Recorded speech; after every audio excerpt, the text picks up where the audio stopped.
CP போட்ட ஒரு பதிவை பார்த்துட்டு இப்போ எல்லாரும் சோசியல் மீடியாவில் வந்து அப்பாவுக்கு எதிராக ஒரு பதிவை போட்டாரு அப்படின்னு சொல்லிட்டு இருக்காங்க. அதை நீங்கள் கவனிச்சிக்கலாம்? இல்லை, நான் இந்த சோசியல் மீடியாவில் இல்லை, அதனால கவனிக்கிறேன்.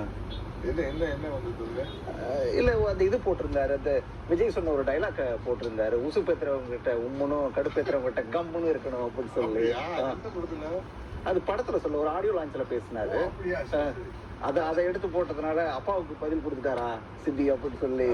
நல்ல விஷயம் தாங்க. நான் வந்து ஒரு எம்ஜிஆர் ரசிகனா, மாணவ பருவத்தில் வந்து திமுக அப்படி இருந்தப்பா அண்ணாக்கா 67க்கு முன்னாடி வந்து எனக்கெல்லாம் ஒரு 12-13 வயசு. அதே மாதிரி காலேஜில் படிக்கிறதுல 72 அக்டோபர் 14 ஏடிஎம்கே ஆரம்பிக்கிறார் பாருங்க எவ்வளோ. அப்போ எங்க குடும்பமே காங்கிரஸ் குடும்பம். மன்றாடியார் வந்து என்னுடைய மாமா. எங்க வீட்டுல வந்து 1962 எனக்கு இன்னொரு 7 வயசு இருக்கு. எங்க வீடு ஃபுல்லா காங்கிரஸ் கொடி இருக்கும். நான் யாரோ ஒருத்தர் கேட்டு ஒரு திமுக கொடியை வாங்கி என்னோட சைக்கிள்ல கட்டிட்டு வீட்டுக்குள்ளே சுற்றுவேன். நல்ல பெரிய வீடு. அதனால வந்து அப்பா ஒரு இடம் மகன் ஒரு இடம்ங்கிறது வந்து அது வந்து தப்பும் இல்லை.